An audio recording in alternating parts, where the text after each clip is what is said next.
Hello friends, in this video we will talk about the osteology of skull. So we will see the introduction, osteology and the applied aspect.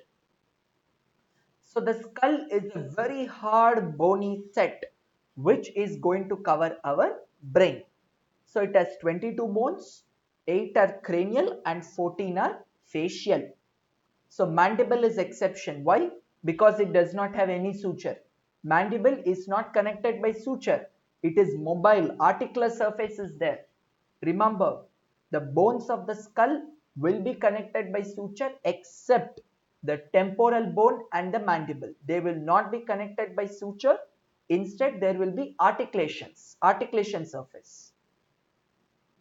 So let's see with the two planes, Reed's baseline and the Frankfurt's plane.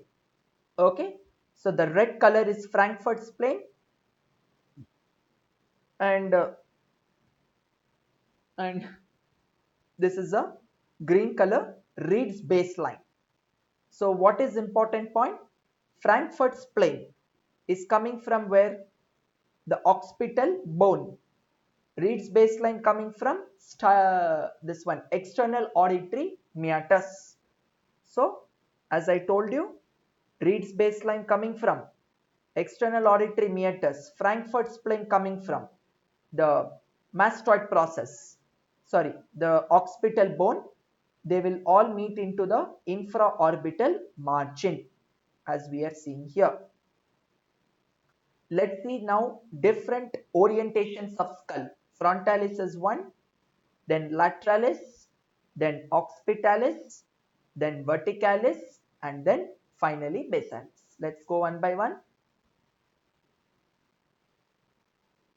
Now, coming to the norma frontalis, here we can see all the bones of the skull. This is frontal bone. This is glabella. This is nasion. This is supraciliary arch. Okay. This is the zygomatic bone, zygomaticofacial foramen. Okay. This is infraorbital foramen. These are the nasal bones, Whitnell's tubercle, orbital opening. These all that means orbital cavity, I can say. Okay. This is frontozygomatic suture. Here we will have frontonasal suture. Okay. Here the concha of the nose. Please don't confuse. Concha is also there in external ear. Okay. This is a different concha. This is nasal concha. Okay. So we have middle and inferior. Superior is not visible here. We'll have to go little inside to see the superior. Okay. This is maxilla. And as I already told, infraorbital foramen. This is the mandible. The symphysis mental. Here we have the mental protuberance. Here is the mental foramen. This is the alveolar process of the maxilla and the mandible. Okay. Now lateralis. What are the important things to remember? That is the temporal fossa, pterion, asterion, very important sites. And mastoid process, styloid process, external auditory meatus, then lambda over here, parietal bone, the superior and inferior temporal lines. We have the bregma, vertex. This is nasal bone, zygomatic bone, maxilla, mandible, zygomatic arch, glabella. Okay. So what is the hearing test we are doing in the glabella? Let me know your answer in the comment section. I repeat the question. Name the hearing test which will be performed especially in the glabella. Let me know your answer in the comment section. Okay. Alright. So posterior superior border of zygomatic bone, frontal bone, greater wing of sphenoid. And please also tell me this in the comment section. Which muscle is going to be inserted into the greater wing of sphenoid? Okay. And then we are having the inion, this point. Here we can see the supramastoid crust. Here ophistocranion. Okay. Yeah, so this should be the lateralis. Now occipitalis. Important. Sagittal suture, lambdoid suture, this is lambda, parietal bone, here the foramen will be there actually, here parieto and occipitomastoid suture. This is highest, superior, inferior nuchal lines. Mnemonic to remember his. His was one amino acid, histidine, right? So the three-letter word for that amino acid is his. Remember those three letters, H-I-S, sufficient. Okay, but the order is important, highest, superior and inferior nuchal lines. Now this is the mastoid foramen, mastoid process, and let me know in the comment section which muscle is going to start from the mastoid process. Okay, now external occipital crest, here is the protuberance, here is the margin for the foramen magnum. Please remember this very important point. When you are asked which is the largest foramen in the skull, your answer should be foramen magnum strictly. Please answer this if you are asked what is the largest foramen of the skull, that is the foramen magnum. Okay, all right. Mastoid process we have seen, mastoid foramen over here. Okay, this is occipitalis. Now verticalis, frontal bone, metopic suture, this will disappear after fetal life, so not very significant for our discussion.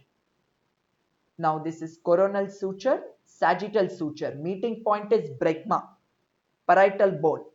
I told you in the previous slide about the parietal foramen, this is the one actually. Okay, here this is the temporal lines, superior, inferior, only superior we can see, inferior will be somewhere here. Okay, this we can see in the anatomical position of the skull. Obelion, lambda, lambdoid suture, wormian bones, this will also disappear after fetal life. Okay, occipital bone. Right, vertical is finished. Let's go with the basalis, the last one.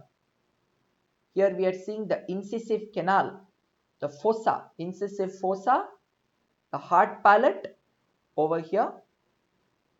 Okay, these are the alveolar process of the maxilla where we are seeing alveolar teeth. This is zygomatic arch. And please let me know your answers in the comment section. The question is, name the muscle which is inserting into the zygomatic arch. Let me know your answers in the comment section. Okay, this is the medial pterygoid plate and the lateral pterygoid plate. This is the choana, choane or the choana, plural is choane. Okay, and now this is the mandibular fossa. So our TMJ is going to articulate here. And now we are seeing the foramen lacerum. Please, I want you to remember one point regarding foramen lacerum. You may be asked, or when the question is asked, name the foramen in the skull through which no structure passes. I repeat this term, no structure. Your answer should be foramen lacerum.